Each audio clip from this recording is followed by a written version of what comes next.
अस्सलाम वालेकुम। आपने पढ़ा, उन सारी एग्जांपल्स की लिस्ट देखी, जो नहीं समझ आई उसे रट्टा मार लिया।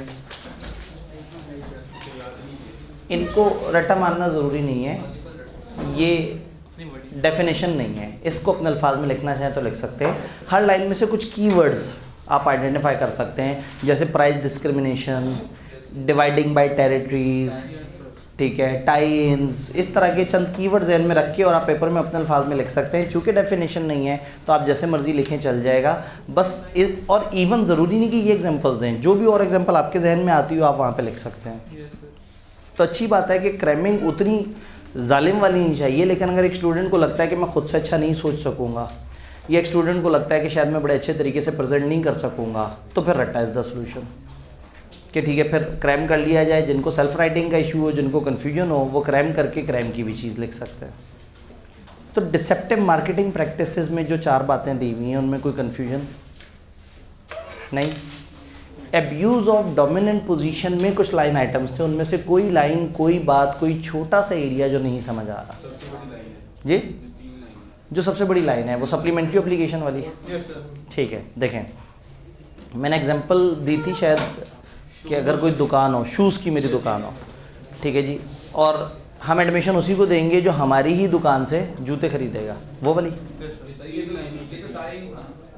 नहीं। टाई इन और इस पॉइंट में फ़र्क है। टाई इन में एक ही कंपनी की मिलती जुलती प्रोडक्ट्स में, मतलब हम कहें हम पीपी में सिर्फ उसको एडमिशन देंगे जो टैक्स में एडमिशन कराएगा, या टैक्स में सिर्फ उसको एडमिशन देंगे जो FR1 में एडमिशन कराएगा। ये टाई इन है कि आप अपनी एक प्रोडक्ट के साथ अपनी कोई दूसरी प्रोडक्ट या सर्विस को जोड़ दें। दूसरा वाला पॉइंट टाई इन नहीं है, उसमें यह है कि एक ऐसी सप्लीमेंट्री ऑब्लिगेशन लगा देते हैं, एडिशनल ऑब्लिगेशन लगा देते हैं जिसका इस मुद्दे से ताल्लुक़ नहीं होता, कि जूते का सीए करने से ताल्लुक़ नहीं है। तो आपने किसी को बाउंड कर दिया एक ऐसी सप्लीमेंट्री ऑब्लिगेशन पे जो उसकी नेचर या यूजेज या कस्टम या ट्रेड के हिसाब से कोई कनेक्शन नहीं है सब्जेक्ट ऑफ द एग्रीमेंट। मैं एक दफ़ा ज़रा वो अल्फाज दिखा दूँ आपको।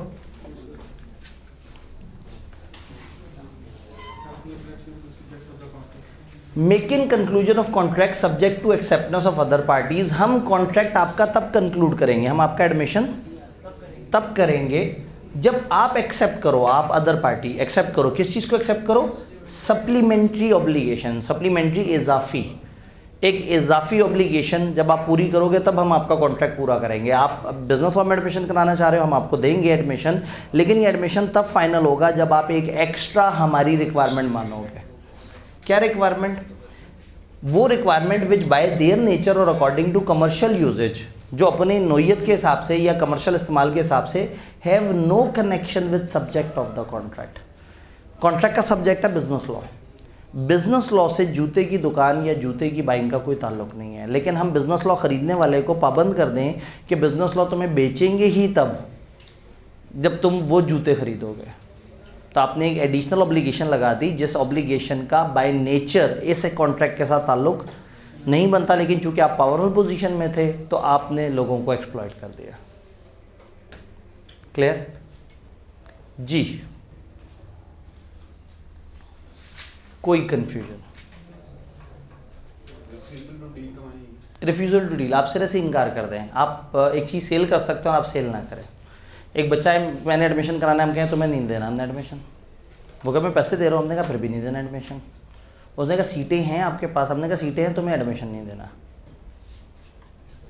तो क्यों एडमिशन नहीं देना? हमने कहा हमारा कॉलेज हमारी मर्जी। तो ये रिफ्यूज़ल टू डील है कि आप सिरे से ही इनकार कर दें एक बंदे को डील करने से, जबकि आप डील कर सकते हो। अगर ऑब्जेक्टिव जस्टिफिकेशन हो, भाई सीटें बंद हो गई हैं क्या करें, तो वो और बात है जी। क्या चीज़? मिड के इनामों की डिस्ट्रीब्यूशन आज हो जाएगी। मिड भी अगेन वही बात है कि वो जैसे कल डाउट था कि मिड डिस्ट्रीब्यूट होना है, तो आज उन्होंने मुझे ला के दे दिया है। तो मैं अपनी तरफ से कल के काउंटिंग में डाल के बैठा था, आज तो हमने ज़रा बड़े वाला लॉ पढ़ना है। तो वही जैसे हमेशा होता था कि टॉपर्स मैं डिस्ट्रीब्यूट कर दूंगा और बाकी हज़रात क्वालिटी इश्योर्स डिपार्टमेंट से ले सकेंगे।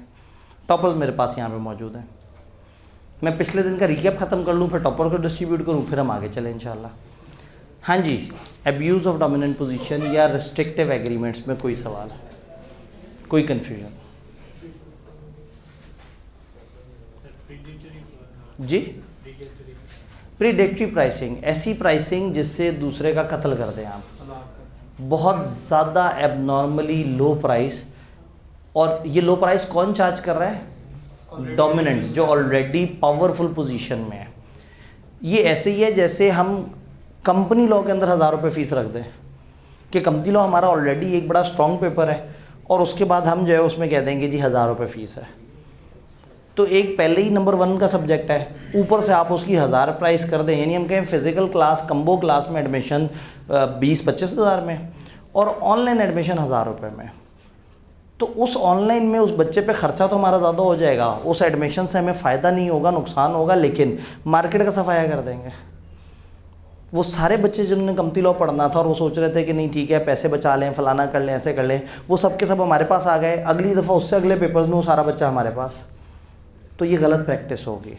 हाँ, अगर ये प्रैक्टिस करे एक छोटा बिजनेस, फॉर एग्जांपल जिनका चलता ना हो, कि अगर एक जगह पे फॉर एग्जांपल कंपनी लॉ कमज़ोर हो और वो कहे हम 3000 में बेचेंगे, 2000 में बेचेंगे, तो वो प्रीडेटरी प्राइसिंग नहीं है। यहाँ है डोमिनेंट पोजीशन वाला अगर वो प्राइस कम कर दे, भाई जो छोटा बिजनेस है उसने तो रेट कम करके लोगों को अट्रैक्ट करना ही है, लेकिन एक बड़ा ताकतवर मजबूत बिजनेस जो है वो ऐसी प्राइस करे कि मार्केट फारिग हो जाए।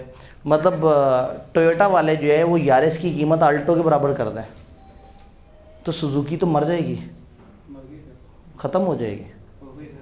का सुजुकी अभी भी ख़त्म हो गई। आज उन्होंने डिक्लेयर कर दिया कि वो पार्ट ख़त्म कर रहे हैं। लें जी, आज उन्होंने सोशल मीडिया पे डिक्लेयर कर दिया कि वो पाकिस्तान से ऑफिशियली जा रहे हैं। एससीसीपी को डिक्लेयर किया। ठीक है, पिछले 1 साल से सोशल मीडिया पे बार बार डिक्लेयर कर रहे हैं कि वो पाकिस्तान से जा रहे हैं।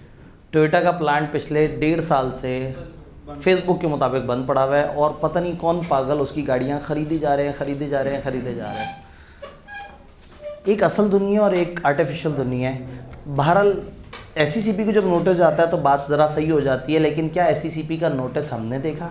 हमने फेसबुक पे एक तस्वीर देखी और फेसबुक पे ऐसा कितनी दफ़ा हुआ कि एक चीज़ आई और जो कि असल में उस बंदे की भी नहीं होती। फेसबुक पे तो ईद की अनाउंसमेंट्स भी हो जाती थी, फेसबुक पे तो रिज़ल्ट पता नहीं कितनी दफ़ा अनाउंस हो गया, फेसबुक पे तो IKF की पता नहीं कौन कौन सी नोटिफिकेशन आ जाती है। तो ये थोड़ा सा ना एक इतना मुश्किल दौर आ गया है कि सच और जो झूठ है उसमें तमीज़ करना भी मुश्किल हो गया है। Suzuki is the only company जो सबसे अच्छा सर्वाइव कर रही है।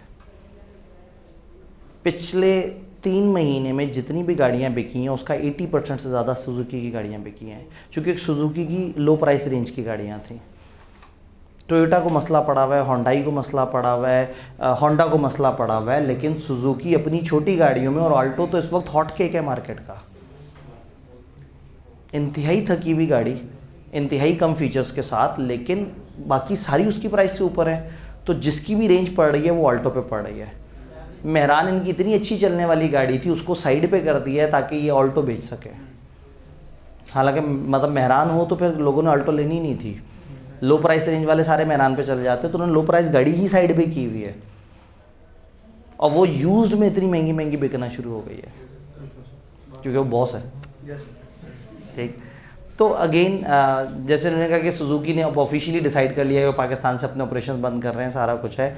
अल्लाह खैर करे, अल्लाह करे कि ये खबर वाकई झूठी निकले, लेकिन हकाइक थोड़ा सा डिफरेंट बता रहे हैं। यानी मैं मैथमेटिकली मुझे समझ नहीं आ रहा कि जो इस वक्त सबसे ज़्यादा फ़ायदा उठा रहा है, जब मार्केट ख़राब हो रही है और जिस कंपनी को सबसे ज़्यादा एज मिल रहा है उसका बंद करना नहीं समझ आता, जबकि कंपनी भी वो जो मेजॉरिटी पाकिस्तानी पार्ट्स में डील करती हो।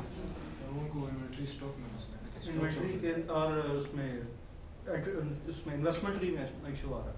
हाँ, अब अगेन वही वाली बात है कि वो सारी रीजंस वो बता के, लेकिन ये सुजुकी और टोयोटा के बारे में तो मैं पिछले 1.5 साल से सुन रहा हूँ। टोयोटा का सर मैन्युफैक्चरिंग प्लांट बंद है due to lack of parts, Pakistan में पार्ट्स नहीं आ रहे उसके। तो उनकी नई गाड़ियाँ मार्केट में कैसे आ रही हैं? सर जो स्टॉक पड़ा हुआ वही बिक रहा है 2022 के टाइम के साथ। उस वक्त से स्टॉक पड़ा हुआ उनका 17,000 गाड़ियाँ अराउंड पाकिस्तान में मैन्युफैक्चर्ड पड़ी थी उनकी। वो हो, इसका मतलब है कि ओवर मेकिंग कर ली। जी, मज़े की बात पता है क्या है, जो 2022 में उन्होंने मेकिंग करके गाड़ी तैयार रखी वो 2021 की खरीदी हुई कॉस्ट पे की, लेकिन प्रॉब्लम क्या है, वो चाहते हैं कि 2023 के रेटों पे उसे बेचें। नीयतें भी तो ख़राब है ना उस, और फिर हम सारा इल्ज़ाम दे देते हैं कि ठीक है जी वो डॉलर का मसला डॉलर होगा, का मसला। पेट्रोल का मसला होगा, तो वो सब बिज़नेस अपने भी तो काम चमकाने के चक्कर में है ना। हमने इस कॉलेज के दौरान इतना विटनेस किया कि हर दिन जो रेट होता था अगले दिन चेंज हो जाता था। क्यों चेंज हुआ जी? डॉलर। भाई डॉलर चेंज हुआ है तो वो जिसने कुर्सी के बाजू वो फिक्स करने हैं उसको क्या फ़र्क पड़ा है? लकड़ी उसने लेके रखी हुई है, कील उसके पास मौजूद है, उसने अपने एम्प्लॉय की तनख्वाह नहीं बढ़ाई तो डॉलर इंटरनेशनली बढ़ गया। मेरा क्या कसूर है कि मेरी कुर्सी अचानक से 1000 रुपये महंगी हो जाए? तो वो लोग भी अनफॉर्चुनेटली फ़ायदा उठाते हैं। खैर, हम क्यों दुखी हों? इन प्राइसेस में बताइए, इन चीज़ों में बताइए, डोमिनेंट पोजीशन, रेस्ट्रिक्टिव एग्रीमेंट्स, कोई सवाल, कोई कन्फ्यूजन? अक्सर लोग अब पहली दफ़ा पढ़ के इसमें से मसला ढूंढने की कोशिश करें, मैं साइड पे कर देता हूँ। जो घर से पढ़ के आए हैं उनको कोई मसला आया हो वो बताएं। All clear? पक्का? कहानी को आगे बढ़ाते हैं। मिड टर्म के इनामों की डिस्ट्रीब्यूशन बाकी लोग क्वालिटी एश्योरेंस से ले लेंगे और फिर हम आएंगे अपने आर्बिट्रेशन के लॉ की तरफ। बहुत मज़ेदार इंटरेस्टिंग सा लॉ है। अनफॉर्चुनेटली हमारे पास एक सुपर टॉपर है। ये बताते हुए हमें जो है वो बहुत अफसोस है। क्यों एक बच्चा इतना जज्बाती हो जाता है? क्यों पहुंच जाते हैं वो वहाँ तक? इसे साइड पे करते हैं, ये गुमराह है।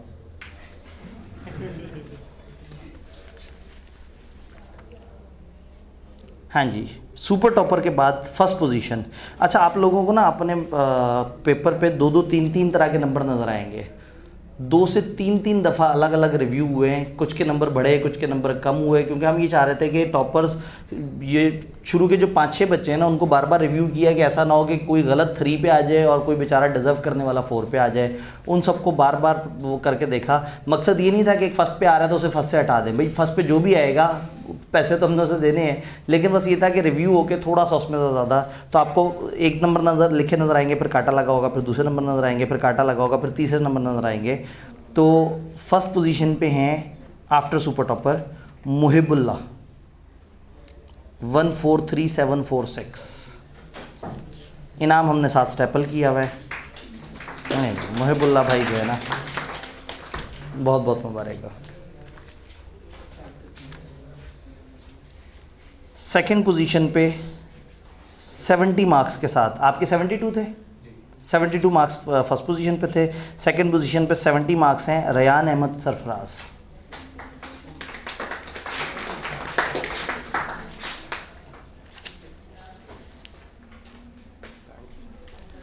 Third position 67 marks Mohammad Arham Bhatt ji, इनके साथ ही है, पक्की बात है। ठीक है जी, ये तो मेरा नहीं, ये आपका नहीं है? ये है। हाँ। वो नहीं है। नहीं तो फिर आप, अच्छा पिक्चर की बात है, मैंने कहा शायद आप, आपके दोस्त का ये अगला टेस्ट है, आप कह रहे हैं मुझे दे दे, मैं दोस्त तक पहुंचा नहीं, दूंगा। नहीं। ठीक है जी, ऐसे लगे कि मैं नहीं, फिर ऊपर आए ना, वरना लगेगा मैं स्टेज पे था, आप छीन के भाग रहे हैं। ठीक हो गया। Mohammad Arham Bhatt 67 marks, third position.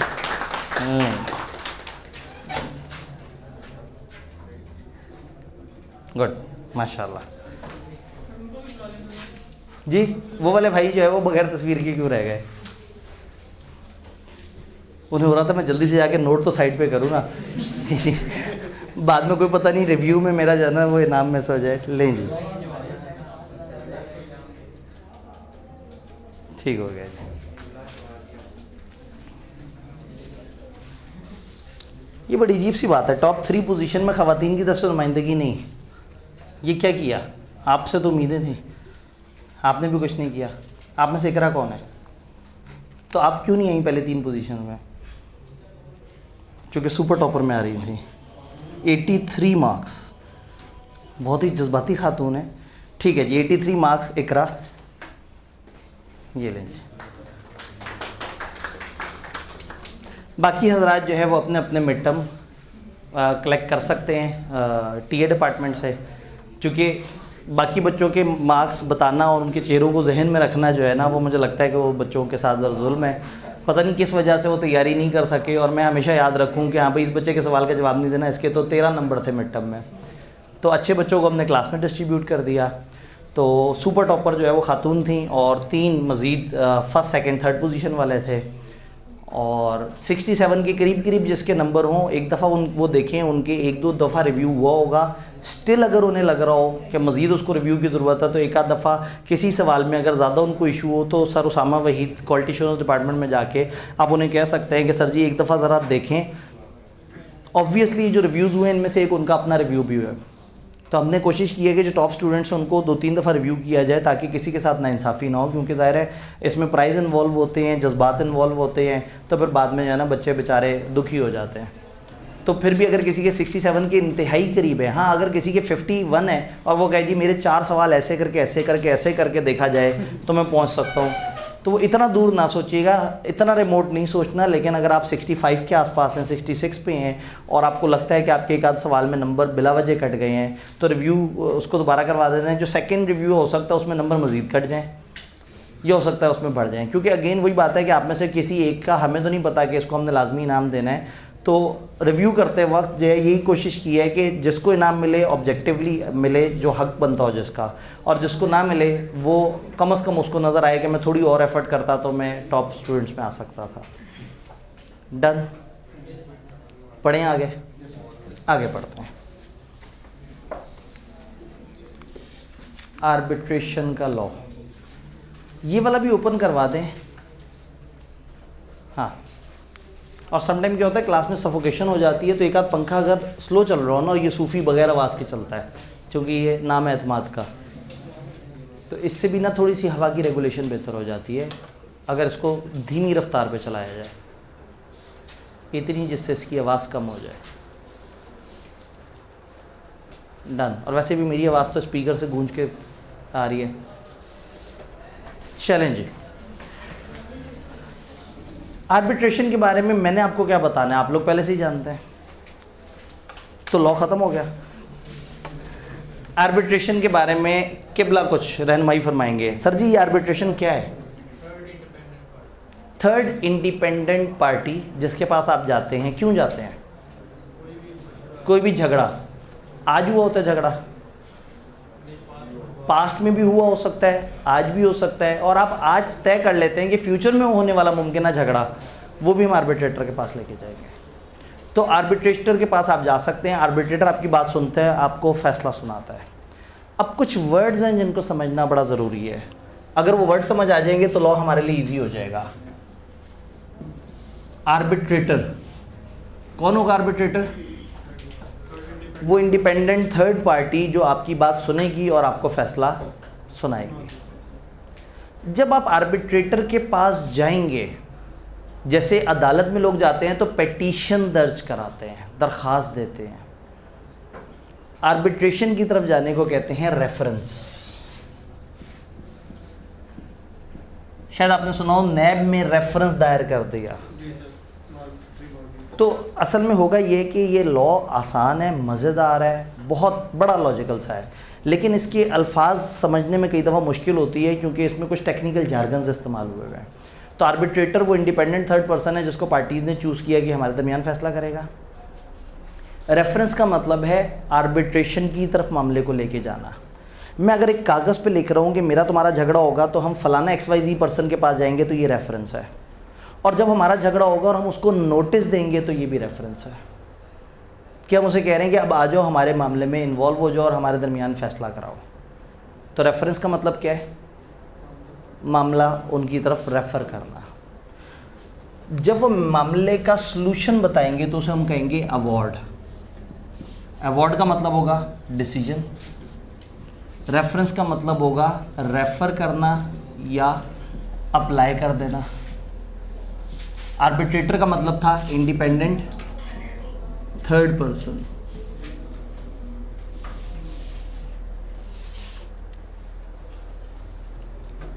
तो इंडिपेंडेंट थर्ड पर्सन आर्बिट्रेटर है, रेफरेंस है रेफ़र करना या अप्लाई करना, अवॉर्ड का मतलब है डिसीजन। क्लियर? देन इसमें कॉन्सेप्ट होता है अंपायर, जो कि न्यूट्रल होता है।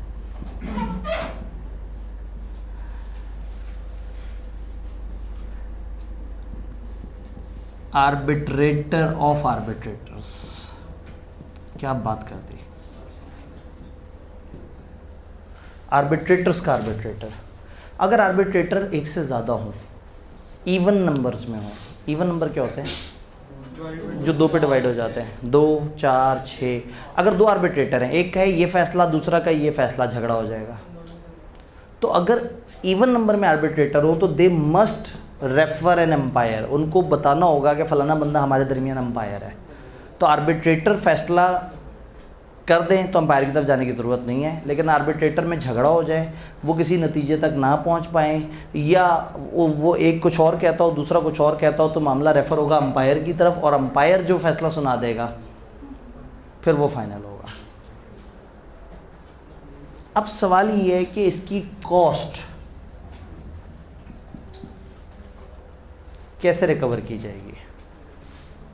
आर्बिट्रेशन का मतलब क्या है? पार्टीज़ गए किसी बुज़ुर्ग के पास, एक कबीले में जिसको उन्होंने आर्बिट्रेटर बनाया था, उसको कहा जी हमने तय किया है कि आप हमारे दरमियान आर्बिट्रेटर होंगे, आपको तो नहीं कोई मसला। अगर बुज़ुर्ग कहे हाँ मैं कॉन्सेंट देता हूँ, तो वो आर्बिट्रेटर बन जाएंगे। दोनों पार्टीज़ की बाहमी रजामंदी होनी चाहिए आर्बिट्रेटर की तरफ रेफरेंस दायर करते वक्त। ऐसा नहीं होगा कि अचानक से एक जरगा आया और उसने खुद ही से कह दिया इस गाँव में जब भी कोई कत्ल होता है हम फैसला सुनाते हैं, इस बंदे ने उसे कत्ल किया, हाँ भाई तुम लोग इनके घर के 15 बंदे कत्ल कर दो, लो जी मामला रिजॉल्व, अगला केस। तो वो इस तरह का जरगा, इस तरह की पंचायत जो खुद ही इन्वॉल्व हो जाएं, वो गैर कानूनी है। लेकिन अगर पार्टीज़ ने अपनी बाहमी रजामंदी से खुद से कहो कि हम अदालत के बजाय आर्बिट्रेशन की तरफ जाएंगे तो अलाउड है। हाँ, आर्बिट्रेशन एक फ़ैसला सुनाया और वो फ़ैसला इम्प्लीमेंट नहीं हो रहा, आप अदालत ले जा सकते हैं कि देखिए आर्बिट्रेटर का फ़ैसला है। बात समझ रहे हैं? अब आर्बिट्रेशन की कॉस्ट, आर्बिट्रेशन में क्या होगा, पहले आप बुलाएंगे, फिर कई सिटिंग्स होंगी, फिर 50-50 बंदे सामने बैठे हुए होंगे, उनके चाय पानी का इंतज़ाम होगा, फिर कोई बीच में कोई वकील शकील होंगे, वो डिफेंड कर रहे होंगे, कोई अटैक कर रहा होगा, कुछ इस तरह का। इन सब चीज़ों पे खर्चा लग रहा है। ये आर्बिट्रेटर्स और अंपायर्स डिसाइड करेंगे कि खर्चा किसके ज़िम्मे डालना है। जी जी जी हाँ, अब ज़मानते में चल के वगैरह तो मज़ीद चीज़ है ना, वो तो उसमें क्या चीज़ें ले सकते हैं, यानी कि ये इस वक्त हम बात कर रहे हैं ख़र्चे की। तो ख़र्चा वो ऐसा कर सकते हैं कि उन पार्टीज़ में से जो हार जाए उसके ज़िम्मे डाल दें। ऐसा हो सकता है कि कहीं जिन 2 पार्टीज़ में आर्बिट्रेशन हुई है दोनों बराबर बराबर डिवाइड कर लें। अदालत जितना बड़ा ख़र्चा नहीं होता इसका, ये लोकल लेवल पे छोटे मामले में हो जाता है। या हो सकता है वो डिसाइड कर दें कि ठीक है जी इतना गाँव की जो मेन इंतज़ामिया है वो देगी और इतना खर्चा पार्टीज़ में डिवाइड होगा। टोटल डिस्क्रिशन है आर्बिट्रेटर्स और अंपायर्स की कि वो क्या फ़ैसला करते हैं कि खर्चे की डिवीज़न क्या होगी। देन इसमें उसी तरह से आर्बिट्रेटर के पास पावर है जैसे अदालत में होती है, लोगों से गवाहियाँ मांग सकता है, लोगों से ओथ ले सकता है, लोगों से कस्में खिलवा सकता है, कुरान पे हल्फ ले सकता है, गवाहों की तफ्तीश कर सकता है, पर्सनल मैटर्स में इन्वेस्टिगेट कर सकता है, जो कि अदालत की पावर होती है। वो सारी पावर आर्बिट्रेटर के पास है वंस आप पार्टीज़ ने राइटिंग में उनको कह दिया कि आप हमारे दरमियान फ़ैसला कराएंगे। तो पार्टीज़ और पार्टीज़ से कनेक्टेड जो लोग हैं उनकी किसी भी किस्म की इन्वेस्टिगेशन का हक रखते हैं। उनको नोटिस भेजें तो लोगों पर कानूनी वाजिब है कि इनके भेजे हुए नोटिस वाले टाइम पर वहाँ पर पहुँचाएँ। बात समझ आई? पक्का। इस लॉ ने लीगल रिप्रेजेंटेटिव का भी कॉन्सेप्ट समझा ही दिया। इतने अरसे से पढ़ते आ रहे हैं कि लीगल रिप्रेजेंटेटिव कौन है, लेकिन डेफिनेशन पढ़ने से पहले आप बता सकते हैं लीगल रिप्रेजेंटेटिव कौन होता है? जो एक बंदा किसी दूसरे को रिप्रेजेंट करता है उसकी स्टेट में। फॉर एग्जांपल एक बंदा मर गया और उसकी जायदाद उसके भाई के पास इसलिए है कि बच्चे बड़े होंगे तो बच्चों को मुंतकिल होगी, तो भाई भी फ़िलहाल लीगल रिप्रेजेंटेटिव है और बाद में बच्चे भी लीगल। तो लीगल रिप्रेजेंटेटिव तो होता ही लीगल रिप्रेजेंटेटिव है, जिसने अमानतन लीगल रिप्रेजेंटेटिव के लिए चीज़ें पकड़ी होती हैं वो भी लीगल रिप्रेजेंटेटिव होता है। किताब को अचानक से पता नहीं क्यों लगा कि लीगल रिप्रेजेंटेटिव की डेफिनेशन इस वक्त बता ही दें तो अच्छा है। मतलब जो भी बंदा उस वक्त उसके एसेट्स कैरी कर रहा है, बेसिकली रिप्रेजेंटेटिव लीगल का मतलब है कानूनी, रिप्रेजेंटेटिव का मतलब है उसका जो नुमाइंदा। तो लीगल रिप्रेजेंटेटिव हर वो नुमाइंदा है जिसको किसी ना किसी कानून की वजह से उस बंदे की एस्टेट मिलने का या होल्ड करने का हक मौजूद हो। डन। अब होगा क्या, जब भी झगड़ा होगा आर्बिट्रेटर्स के पास मामला जाएगा, उनको टाइम मिलेगा, वो 4 महीने के अंदर अंदर इसका फ़ैसला करने की कोशिश करेंगे। अगर वो फ़ैसला कर दें तो बहुत अच्छी बात है, उन 4 महीने में वो रेफ़र कर दें अंपायर को, या 4 महीने ख़त्म होने पे खुद ब खुद अंपायर को रेफ़र हो जाए। तो मामला अंपायर के पास जाएगा, फिर अंपायर अगले 2 महीने में उस के ऊपर फैसला सुनाने की कोशिश करेगा। फैसला कंडीशनल भी हो सकता है, अल्टरनेट भी हो सकता है। फैसला ये भी हो सकता है कि जब तक उस बंदे की फसलें दोबारा ग्रो ना कर जाएं, ये बंदा उस बंदे के घर 3 किलो दूध सप्लाई करता रहे, 3 लीटर, और जब फसलें उसकी इतनी बड़ी हो जाएं तो ये बंदा उसकी बकरी लेके चला जाए। मतलब फैसला कैन बी एनी कंडीशन, फैसला कैन बी एनी अल्टरनेट, कि हाँ भाई तुम लोगों के दरमियानी झगड़ा था, इसने उसके फसलें जला दी, इसने उसका घर जला दिया, तो तुम लोगों के लिए अब 2 में से कोई एक मामला हो सकता है, या ये बंदा दूसरे को 2 गाय दे दे, या दूसरा बंदा इसका शहर वाला घर ले ले। तो फिर वो बैठ के सोचेंगे कि किस में ज़्यादा फ़ायदा है, तो अल्टरनेट भी हो सकता है। फिर आर्बिट्रेटर ये भी कह सकते हैं कि भाई एक मामला है, आप लोगों के दरमियान जो झगड़ा, उसके 8 पॉइंट्स रिजॉल्व हो गए हैं, 2 पॉइंट्स पे हम अदालत से पहले ओपिनियन लेंगे, तो वो अदालत को रेफ़र कर सकते हैं मामला एडवाइस के लिए। तो अदालत को कह सकते हैं कि 8 चीज़ों पे हमने फ़ैसला सुना दिया, 2 पे आपकी एडवाइस चाहिए, तो फ़ैसला सुनाते हुए कह सकते हैं कि ये फ़ैसला फ़िलहाल महफूज है, इसमें 2 चीज़ें भी अदालत की तरफ से आ रही हैं। और ऐसा भी हो सकता है कि पूरा का पूरा मुकदमा उठा के कह दें हमें नहीं समझ आ रहा है, हम अदालत को फॉरवर्ड कर रहे हैं। तो ये सारे इख्तियारात आर्बिट्रेटर्स के पास हैं। क्या ये बात समझ आ रही है? तो लॉ बस इतना सही है, बाकी उन्होंने अपने मुश्किल अल्फाज में उसको बताया है, तो कोई बात नहीं, हम पढ़ लेंगे मुश्किल अल्फाज। हम कौन से छोटे बच्चे। अब तो 5 लॉ पढ़ने के बाद आप इतने मजबूत हो चुके हैं कि 6ठा लॉ तो आप कह रहे हैं सर जल्दी से ख़त्म करें, ख़त्म हो अदर लॉस, क्या मजाक बनाया हुआ है। मैं 3 लाइनें पढ़ रहा हूँ, ये लाइन हम सबसे एंड पे पढ़ेंगे, इसमें थोड़ी सी टेक्निकल डिस्कशन है। Arbitration is a method through which parties resolve their dispute outside court by avoiding technicalities of procedure law. Procedure law की गहराइयों में, टेक्निकलिटी में उतरने के बजाय वो बाहर ही किसी और तरीके से अपना मसला सुलझा लेते हैं, और इसको हम कहते हैं आर्बिट्रेशन। और इसके बारे में हम लोगों ने एक स्पेशल क्लास में सैटरडे वाले दिन हमने पढ़ा था कि आर्बिट्रेशन क्या होती है। It is one of the modes of alternate dispute resolution. अदालत के अलावा जितने भी अल्टरनेट डिस्प्यूट को हल करने के मामला आते हैं उनमें से एक है। मीडिएशन भी होती है, सुलह सफाई भी होती है, रिकन्सिलिएशन भी होती है, कई मोड हैं अल्टरनेट। अदालत के अलावा भी कई मोड्स हैं, उन मोड्स में से एक मोड है। There are limited rights of review and appeal of arbitration awards. Awards क्या होता है जी? फैसले। आर्बिट्रेशन के फैसलों के खिलाफ बड़ा कम लिमिटेड से राइट हैं रिव्यू और अपील के। जैसे अदालत में तो होता है ना, नीचे से ऊपर, ऊपर से ऊपर 5-6 दफ़ा आप अपील में जा सकते हैं। यहाँ उस तरह का मजाक उतना नहीं है।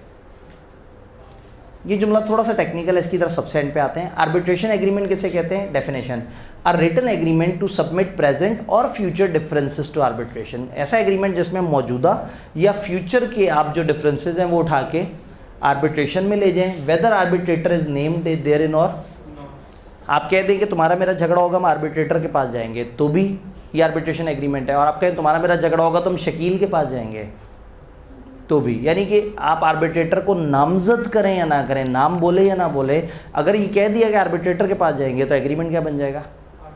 Arbitration agreement. लीगल रिप्रेजेंटेटिव कौन है? A person who in law represent the state of a disease person.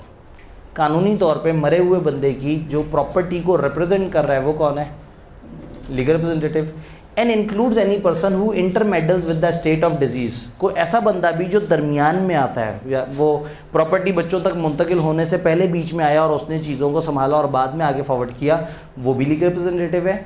And where a party acts in representative character the person on whom the state devolves on the death of party so acted. जब एक बंदा representative character में है और जो बंदा इस तरह के रिप्रेजेंटेटिव करेक्टर में अगर वो मर जाए तो उससे आगे जिसको जाना है वो भी आपका लीगल रिप्रेजेंटेटिव है। एक बंदे की मौत पे उसके बच्चों को प्रॉपर्टी मिलनी है, उसकी मौत से पहले बच्चों की मौत हो गई, बच्चों के बच्चे अब लीगल रिप्रेजेंटेटिव बन जाएंगे।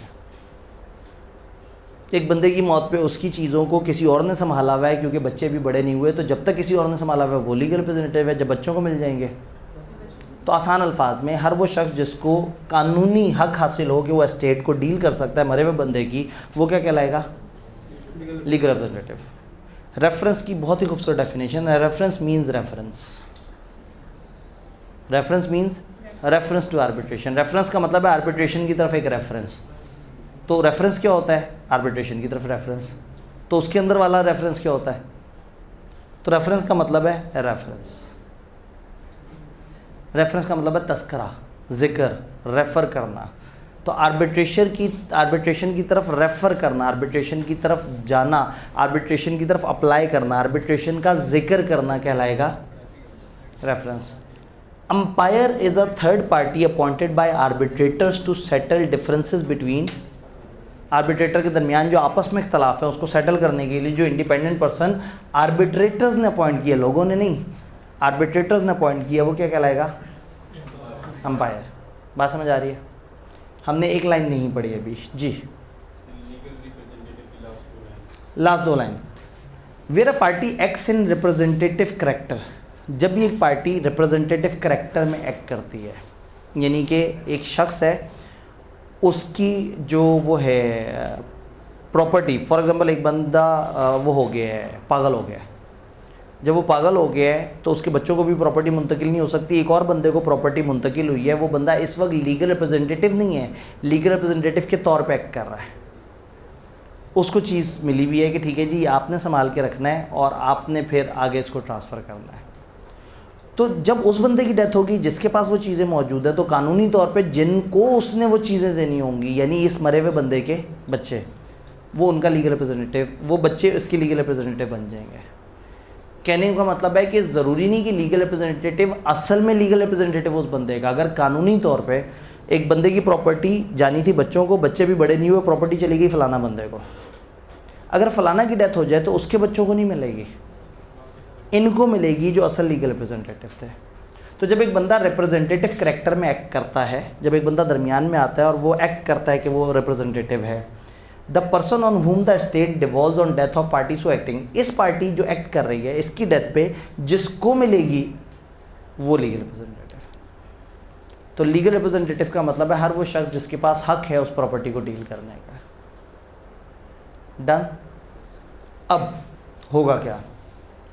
Arbitration agreement unless a different intention is express shall be deemed to include following provision.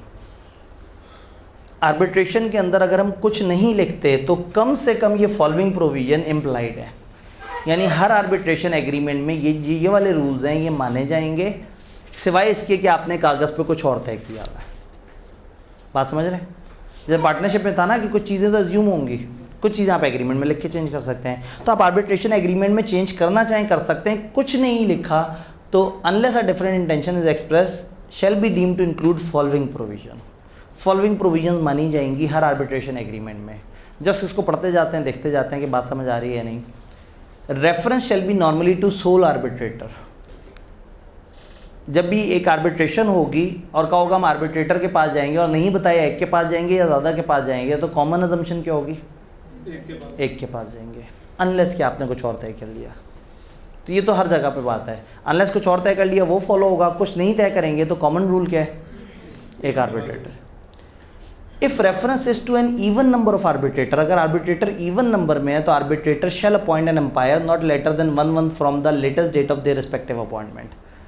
अगर एक से ज़्यादा आर्बिट्रेटर हैं तो जितने भी आर्बिट्रेटर हैं उनमें से जो सबसे एंड पे अपॉइंट हुआ है उसके 1 महीने के अंदर अंदर इनको अपने लिए एक अंपायर को चूज़ करना है। जी, आर्बिट्रेटर अपने लिए एक अंपायर चूज़ करेंगे। कब चूज़ करेंगे? अपॉइंटमेंट के 1 महीने के अंदर। अब अपॉइंट तो वो अलग अलग टाइम पे हुए हैं, तो जो सबसे आखिरी अपॉइंट हुआ है ना, वहाँ से 1 महीने के अंदर ये सारे आर्बिट्रेटर मिलके अपने लिए अंपायर चूज़ करेंगे।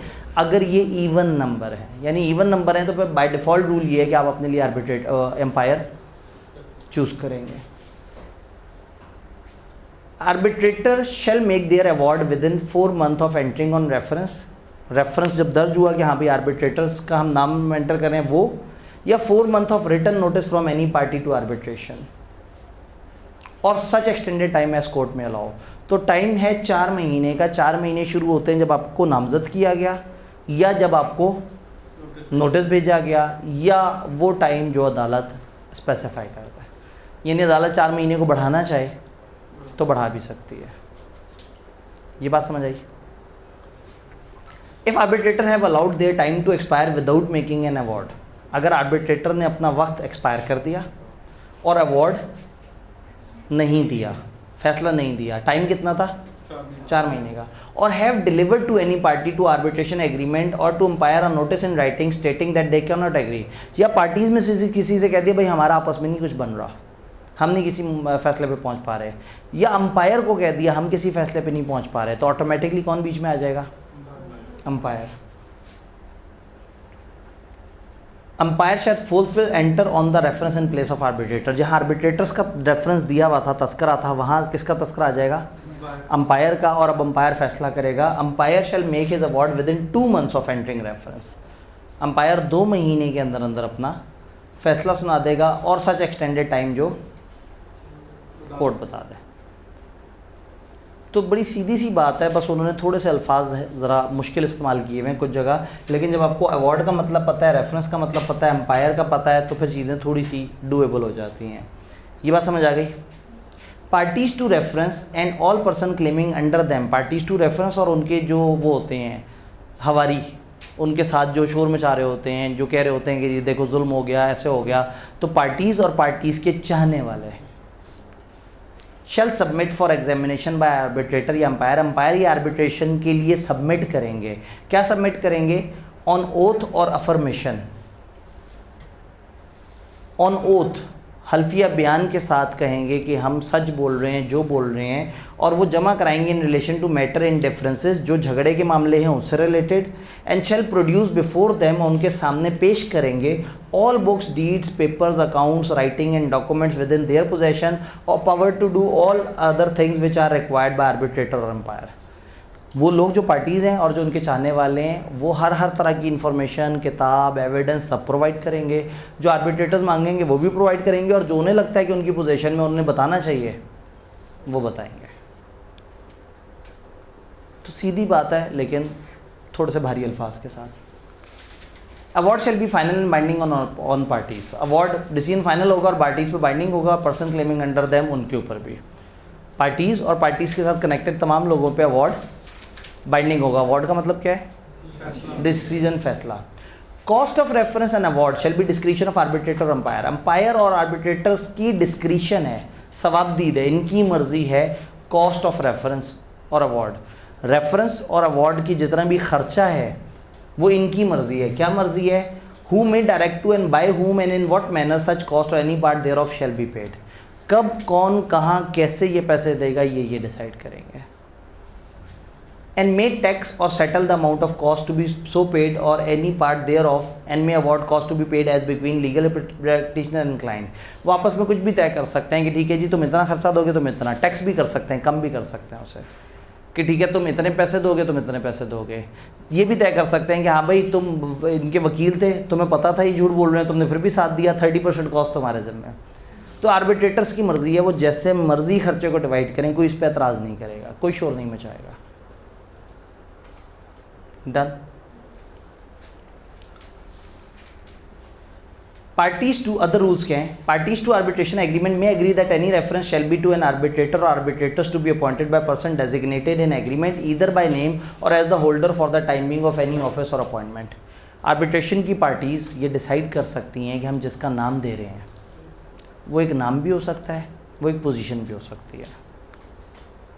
भाई हमारे कॉलेज का किसी और कॉलेज के साथ एग्रीमेंट हो और हम मिलके तय करेंगे हमारा तुम्हारा झगड़ा होगा, तो प्रेसिडेंट आईकेएफ के पास जाएंगे, इंसान का नाम नहीं लिया, कुर्सी का नाम लिया, प्रेसिडेंट आईकेएफ के पास। तो 2 साल बाद अगर झगड़ा होता है तो 2 साल बाद जो भी इंसान उस कुर्सी पे बैठा होगा हम उसके पास जा सकते हैं। तो आर्बिट्रेटर बाय नेम भी नामजद हो सकते हैं, बाय पोजीशन भी नामजद हो सकते हैं। दोबारा देखते हैं, पार्टीज टू एग्रीमेंट में एग्री की कोई भी रेफरेंस जो है वो आर्बिट्रेटर या आर्बिट्रेटर्स को जो होगा by a person designated in agreement either by name or as the holder for the time being of any office or appointment। किसी भी ऑफिस, किसी भी पोजीशन पे जो बंदा बैठा होगा for the time being हम उसकी तरफ जाएंगे।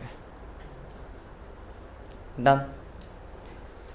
Authority of appointed arbitrator umpire shall not be revocable except with leave of court. जो इनकी अथॉरिटी है कि क्या इख्तियारात रखते हैं, जब पार्टीज़ ने खुद कह दिया कि आप हमारे दरमियान फैसला सुनाएं और ये फैसला सुनाएं तो हम कहें तुम कौन होते हो हमारे दरमियान फैसला करने वाले, तो उसकी अथॉरिटी अब जब तक कोर्ट बीच में आके चैलेंज नहीं करेगी हम नहीं चैलेंज कर सकते, क्योंकि हमने खुद रिटन एग्रीमेंट से उनको बीच में बुलाया था। Where in sue all the parties interested agree that any matter in difference between them in suit shall be referred to arbitration. They may at any time before judgment of case apply in writing to court for order or reference. अदालत में दो parties का फैसला चल रहा है और उन्हें लगता है कि यहाँ बहुत ज़्यादा खिंच रहा है मामला, वो मिलके अदालत में जज के पास जाके कह सकते हैं कि सर काइंडली आप इस मामले को खुद ही आर्बिट्रेशन की तरफ रेफ़र कर सकते हैं। जज बहुत हैप्पी हो जाएगा, चलो एक और केस हमारे उसमें से माइनस हुआ, ज़रा इजी हो जाएंगे, हम बाकी केसेस पे ज़्यादा टाइम स्पेंड कर सकेंगे, तो वो आपको रेफ़र कर देंगे जो आर्बिट्रेटर की तरफ, तो भी ये रेफरेंस टू आर्बिट्रेशन माना जाएगा। कहने का मतलब आर्बिट्रेशन की तरफ अदालत से भी रेफ़र होकर आ सकते हैं। क्लियर? दोनों पार्टीज़ की कंसेंट ज़रूरी है। आर्बिट्रेशन में हमेशा कंसेंट सबसे ज़रूरी चीज़ है और दोनों पार्टीज़ की। कॉमन पावर्स के आर्बिट्रेटर की, एडमिनिस्टर कर सकते हैं oath to the parties and witness appearing. इनके पास ये कानूनी हक है कि जो लोग सामने आए उनको सामने मुकद्दस किताब रख के कहीं इस पे हाथ रख के कसम खाओ, उनसे हल्फ ले सकते हैं, उनसे कसम खिलवा सकते हैं। ये उनका हक है कि जो भी पार्टीज और विटनेस आ रहे हैं उनके ओथ को एडमिनिस्टर कर सकते हैं। एडमिनिस्टर करने का मतलब क्या है? उस वक्त उसको मैनेज कर सकते हैं। जैसे सदर एडमिनिस्टर करता है ओथ ऑफ प्राइम मिनिस्टर, जब प्राइम मिनिस्टर ओथ ले रहा होता है तो सदर उस चीज़ को एडमिनिस्टर करता है, उनसे ओथ उठवा रहा होता है या उसकी मौजूदगी में उसके सामने वो ओथ उठाते हैं। State a special case for opinion of court on any question of law involve. एक स्पेशल केस डिफाइन कर सकते हैं कि भाई इस मामले में अदालत बताएगी, अदालत की तरफ रेफर कर सकते हैं। और स्टेट द अवार्ड होली और in part in form of special case of such question for opinion of court. या यूँ भी फैसला सुना सकते हैं कि आधा फैसला ये और बाकी आधा अदालत सुनाएगी, या फैसला सुना सकते हैं बस हमने फैसला सुना दिया कि मामला अदालत में चला गया है। तो यानी किसी भी जगह अपने फैसले में जुज़वी या कुल्ली तौर पे अदालत को इन्वॉल्व कर सकते हैं, पार्टली या फुल अदालत को रेफर कर सकते हैं। मेक द अवार्ड कंडीशनल और इन अल्टरनेटिव। अवार्ड कंडीशनल भी कर सकते हैं, अल्टरनेटिव भी। कंडीशनल क्या है? अगर ऐसा हो जाए तो यूँ करना है और ऐसा हो जाए तो यूँ करना है। और अल्टरनेट क्या हो सकता है? या वो उसकी 2 गायें ले ले या वो उसका एक घर ले ले, whatsoever. Correct in award any clerical mistake. अगर किसी भी अवार्ड फैसले में कोई क्लैरिकल मिस्टेक वगैरह भी उसको ठीक कर सकते हैं। Administer to any party to arbitration such interrogatories as may be deem necessary. जो भी तफ्तीश ज़रूरी लगे वो पार्टी से कर सकते हैं। कोई पार्टी ये नहीं पूछेगी कि ये तो मेरा बड़ा इंतहाई पर्सनल सवाल है, मतलब फॉर एग्जाम्पल एक पार्टी से पूछा 27 जुलाई की रात 3 बजे आप कहाँ थे? उसने कहा मेरी ज़िंदगी में जहाँ मर्जी हूँ।